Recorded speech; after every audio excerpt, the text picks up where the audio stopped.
जय महाकाली आप सौने अत्यारे छे ने आपणे कोईवाव गामे आ एक मकान छे। आ मकान बताओ। मकान नी अंदर छे ने आजूबाजू बताओ फेरवो फेरवो आवा दो आ बाजू हो और तो अत्यारे आ मकान जे छे एनी अंदर अहींया गाड़ी एक साप जे छे अहींया गाड़ी कईक उंदर खाઈને બેઠો તો એવો મને ટેલિફોનિક જાણ થઈ એટલે મેં અત્યારે પહોંચી ગયો છું। તો ત્યાં પહોંચ્યો તો મેં જોયું કે જે નાગ છે એટલે કે કોબરા એ અહીંયા ગાડી દેખો દીધો હતો। તો અત્યારે આપણે પહોંચી ગયા છે જગ્યાએ। હવે આ જે સાપ છે આપણે જોઈ લીધો છે। એમનો ફોન આવ્યો તો ટેલિફોનિક જાણ થઈ હતી કે અહીંયા ગાડી એક સાપ દેખો દીધો છે અને એમ ફૂફાડા મારે છે તો તમે આવો ને એને પકડી જાઓ એમ કીધું હતું। તો અત્યારે આપણે પહોંચી ગયા છે રેસ્ક્યુ સ્થાને। હવે જે નાગ છે એ ઉંદર ખાઈને બેઠો હતો એટલે એનાથી ભગાય એવી કન્ડિશન છે નહીં, આપ જોઈ શકો છો। એટલે બહુ એને છેડખાની ન કરતા આપણે શાંતિથી રેસ્ક્યુ કરી લઈશું। ત્યારબાદ એને એના નૈસર્ગિક વાતાવરણમાં મુક્ત કરવા માટે આપણે ડબ્બામાં મૂકી દઈશું। પણ એ પહેલા આપણે એને લઈ લઈએ છે બહાર।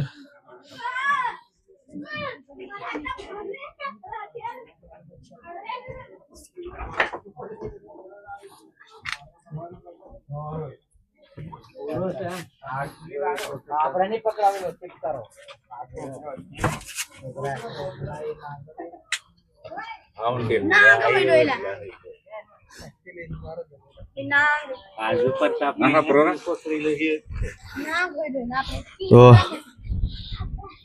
અત્યારે આપણે આજે નીચે આવતો નીચે નજીક આવ નજીક જ આવ ની તને ની છોડ દે મોરો નજીક રાખ બસ અવલ બતાડજો। તો આજે નાગ છે એટલે કે કોબરા કહેવાય અંગ્રેજીમાં, એને આપણે રેસ્ક્યુ કરી લીધો છે।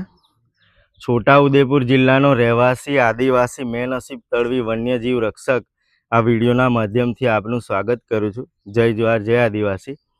અત્યારે આપણે કોહીવાવ મુકામે આ જે ઘર છે બતાવો ઘર, એ ઘરની અંદર આ કોબરા એટલે કે નાગ જે છે એને રેસ્ક્યુ કર્યો છે।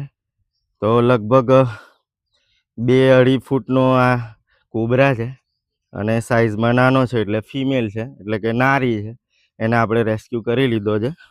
તો આ જે કોબરા એટલે કે નાગ હોય છે ખૂબ ઝેરીલો હોય છે, આનાથી દૂર રહેવું જોઈએ, બચીને રહેવું જોઈએ। આ બચકું ભરે તો 2-5 લાખ રૂપિયા ખર્ચો થતો હોય છે અને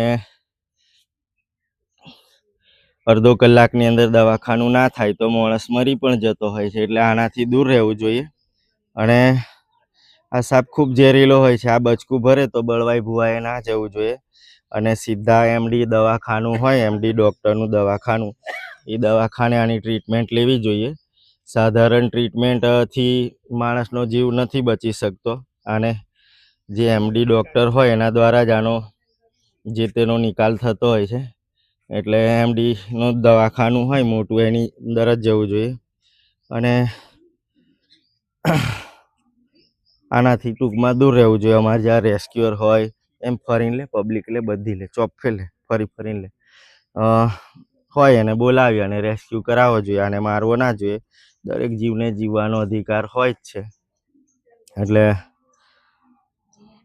કોઈ પણ જીવને મારવો ના જોઈએ। અને બીજું કે આવા સાપની માહિતી આપણે જોવી હોય, જાણવું હોય તો આપ મારી યુટ્યુબ ચેનલ નસીબ તડવી 927 ને સબસ્ક્રાઈબ કરો, મારા વિડીયોને લાઈક કરો, કમેન્ટ કરો, વિડીયોને બને એટલો શેર કરો અને મને જણાવો આપ મને જણાવો કે મારું કામ કેવું છે। અને આપને કોઈ સાપ વિશે જાણકારી જોઈતી હોય અથવા તો આપે કંઈક જાણવું હોય ને આપ જાણતા હોય એ પણ મને જણાવો। અને બીજું કે મને સપોર્ટ કરવા માટે અને મને આગળ પહોંચાડવા માટે મારા વિડીયોને શરૂઆતથી અંત સુધી જોવો અને આવી રીતે સપોર્ટ કરો।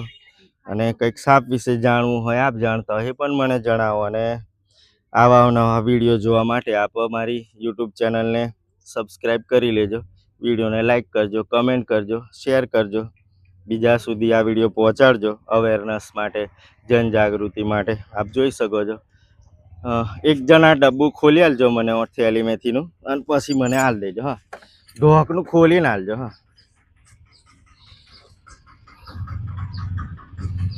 તો હવે આ જે સાપ છે ને આપણે આ ડબ્બામાં મૂકી દઈએ. અને જોવા માટે બહુ બધી પબ્લિક પણ ઊભી થઈ ગઈ હતી, આપ જોઈ શકો છો. પણ એને કંઈક ખાધું છે એટલે વધારે એને આપણે હેરાન નથી થવા દેવો, એટલે આપણે હવે એને આ ડબ્બામાં મૂકી દઈએ. ઢોકણું હાલ દેજો ભાઈ.